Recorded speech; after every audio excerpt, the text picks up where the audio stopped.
Apakah ada perasaan marah, dendam kepada para pelaku pembunuhan Pak Mubin ini?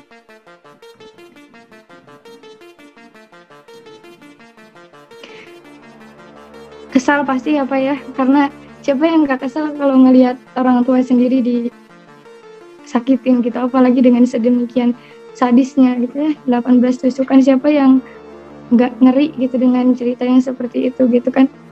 Dan yang lebih sakitnya lagi gitu, ketika kita dapat cerita pertama dari kepolisian setempat gitu, yang ternyata seiring berjalannya waktu, seiring ditekannya gitu kan, cerita itu makin berubah,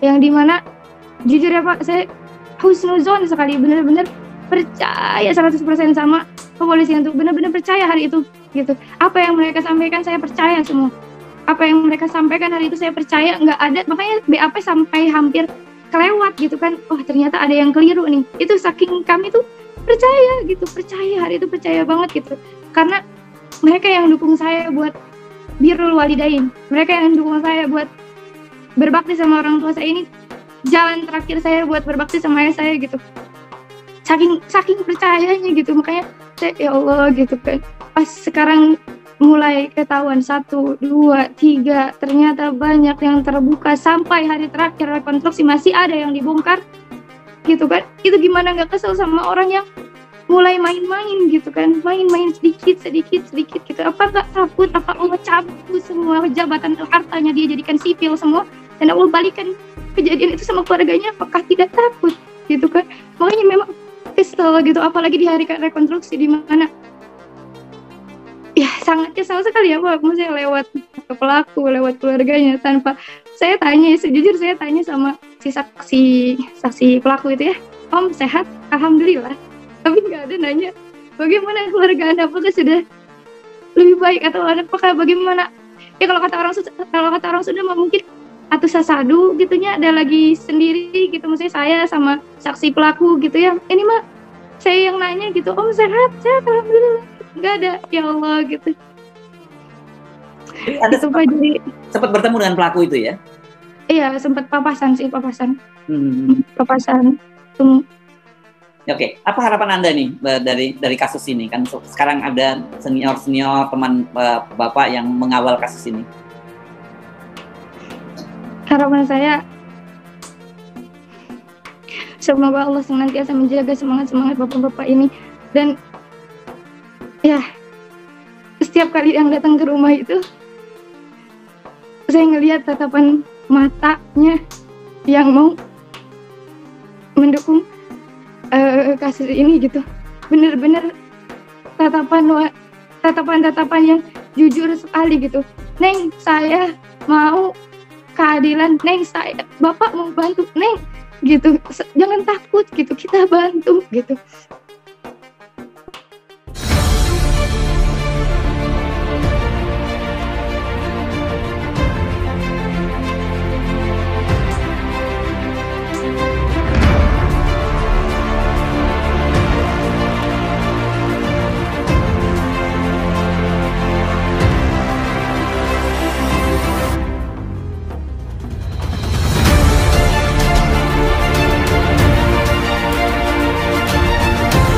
Untuk pertanyaan selanjutnya, ini hubungannya dengan ini Pak, masalah pembunuhan Letkol Purnawirawan Muhammad Mubin. Kebetulan Bapak ikut terlibat di sana, walaupun sudah beberapa kali diungkap, tapi barangkali ada temuan-temuan baru.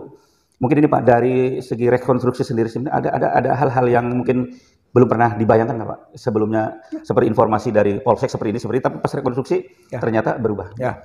Ada Pak, saya lihat yang pertama gitu kan, seperti keterlibatan ayahnya, gitu kan, si Henry Hernando ini, ayahnya Insinyur Sutikno namanya, Chinese Pak, jadi waktu itu nyebut bukan Sunda dan Islam, enggak Chinese gitu, kemudian menyebut Henry Hernando bin Sutikno, Sutikno-nya bukan Islam, Sutikno-nya itu gitu kan. Jadi non muslim, jadi nggak bisa pakai bin. Jadi seperti itulah. Akhirnya kita temukan di samping tadi gitu kan, bahwa waktu pelaksanaan pembunuhan itu si ayahnya ada Pak di situ. bahkan di sebelahnya. Oh. Gitu. Jadi dia menusuk-nusuk si ayahnya sebelahnya. Jadi kalau begitu sebetulnya dia terlibat. Gitu. Itu pasal 55, 56 KUHP penyertaan gitu kan. Jadi bersama. Bahkan ada karyawannya juga yang ada di situ. Jadi sebetulnya ada 2 orang yang waktu awal tidak disebut gitu. Tapi sekarang melalui rekonstruksi sudah sangat terbukti gitu kan. Itu misalnya temuannya gitu kan. Kemudian temuan lain bahwa Hernando ini perencanaannya matang. Oh ya. Gitu kan. Sejak dari atas Pak di lantai 2 dia sudah menyiapkan pisau. Jadi kalau waktu pertama mah pisau itu katanya karena sedang masak, ada ribut-ribut, dia keluar, maka dia melakukan perbuatannya itu gitu kan. Lagi masak bawa pisau, berarti pisau dapur kan lagi masak. Iya, iya.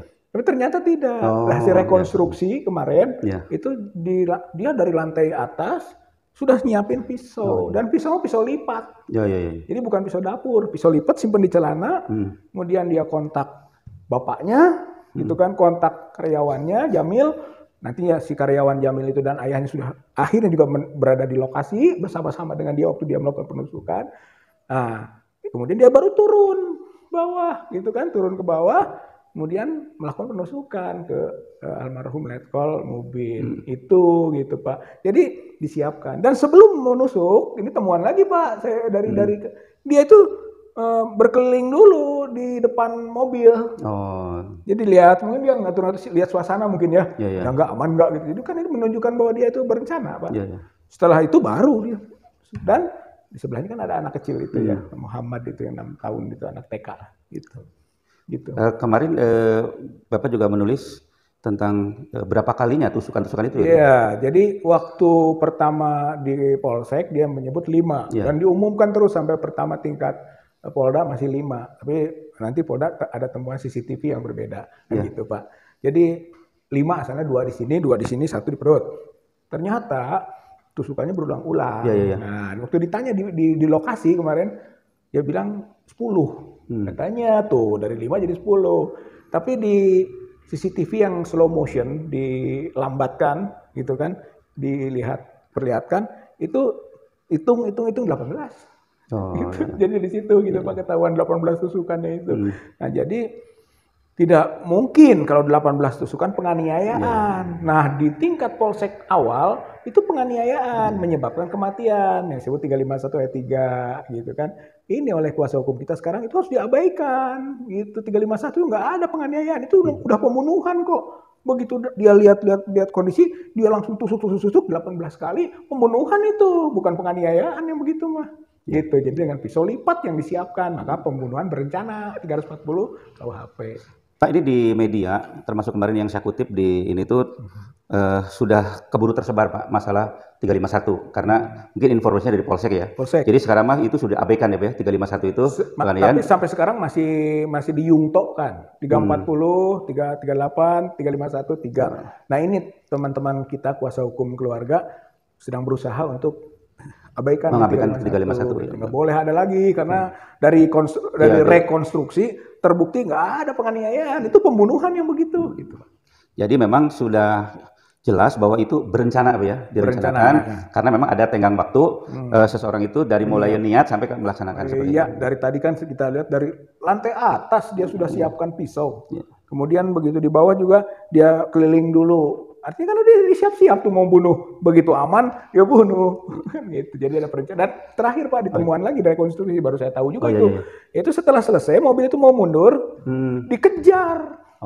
Bagaimana tidak ada niat membunuh. Gitu kan, orang yang sudah 18 tusukan itu masih mencoba memundurkan mobil, gitu kan. Dia masih kejar, berarti dia masih bernafsu untuk membunuh, Pak.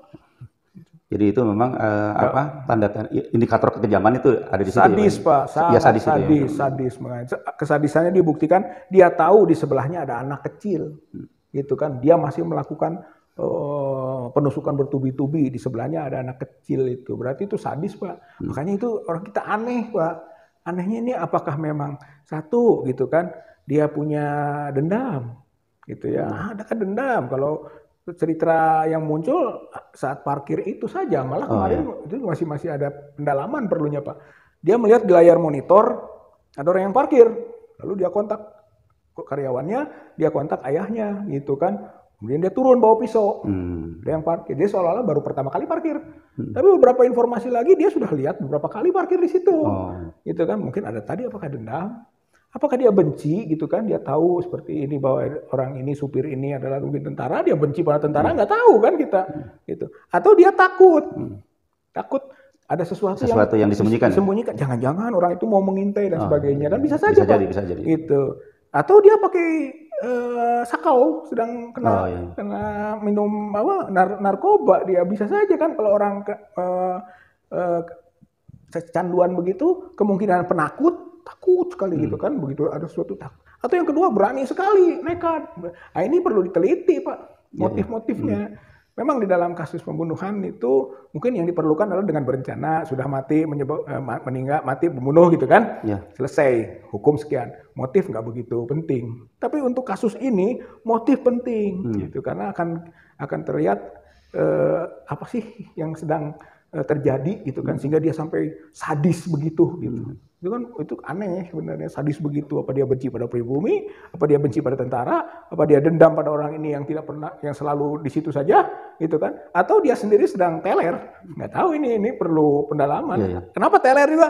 Jangan-jangan juga dia bukan hanya mengkonsumsi, bisa saja memproduksi atau mendistribusi gitu, nggak Allah alam. Makanya masih dalam pengkajian, dan teman-teman kita juga melakukan penelitian. Menurut Bapak, sepengetahuan dari segi hukum, dengan adanya rekonstruksi baru seperti itu, ada kemungkinan nggak kalau polisi itu akan berkelit, tidak akan menggunakan pasal 340 atau berapa, yang satu 340, satu lagi pembunuhan 338. Itu ada kemungkinan? Kayak saya kira sulit ya. Sulit. Paling juga ya tadi itu 340, 338 masih memasukkan 351. Tapi hanya sebagai junto aja mungkin. Sebagai junto saja gitu kan, kemungkinan begitu. Walaupun kawan-kawan kita ingin jangan lagi lah pakai 351, orang dari rekonstruksi nggak kelihatan kok itu bukan penganiayaan, itu pembunuhan gitu kan, bahkan pembunuhan berencana. Itu upaya kita gitu ya. Seperti itu. Tapi kemudian juga paling kita harus menekan atau mendesak, ini ada namanya obstruction of justice. Kok bisa berubah gitu Pak? Waktu di Polsek begini, kemudian sekarang ketika Polda jadi begitu. Berarti ada apa di Polsek Pak? Gitu. Karena ini banyak sekali kejanggalan-kejanggalan dari laporan, sekaligus juga BAP di tingkat Polsek gitu. Nah sekarang di Polda agak beda. Berarti ada apa di Polsek ini? Nah inilah yang perlu diuji lebih dalam. Ada kemungkinan nggak Pak dari pihak Polda itu akan memproses tentang tadi Pak, katakanlah unsur kebohongan dari pihak Polsek itu Pak? Karena udah jelas itu ada semacam rekayasa Pak. Iya, seharusnya begitu Pak. Jadi Polda ini ada Propam kan. Propamnya dulu Sambo di tingkat pusat ya, tapi kan ganti kan Propam. Kadif Propamnya udah berubah. Nah diharapkan Propam dengan warna baru lebih fair gitu, lebih fair untuk melangkah.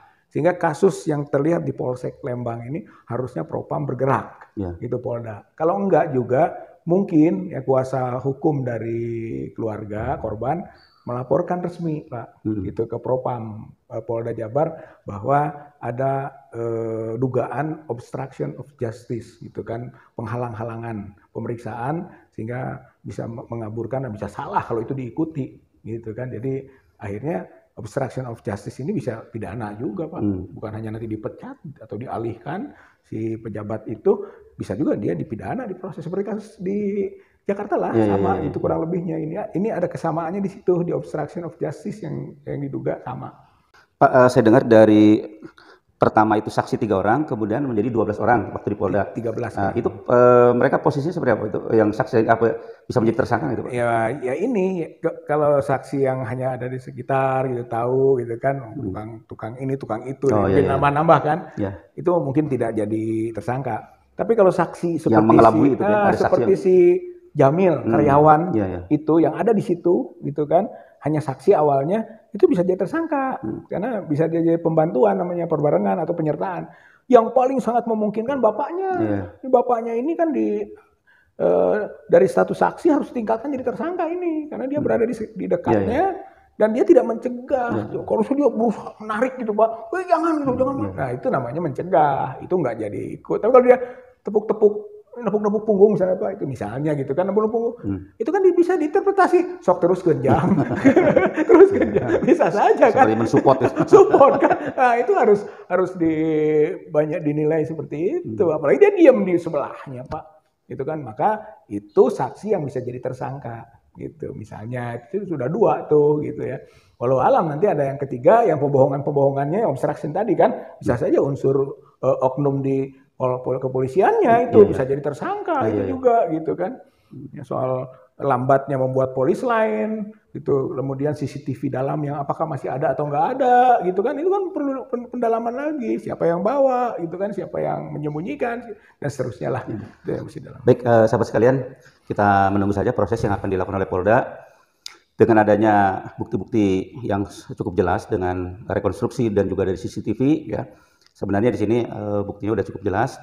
Dan seperti yang disampaikan oleh Ibrahim Tompo dari Polda Jabar, sepertinya akan ada keseriusan. Kita berharap mudah-mudahan Polda Jabar itu akan serius bisa menuntaskan ini sehingga almarhum bisa mendapatkan keadilan. Kita berjumpa di kesempatan yang lain. Terima kasih.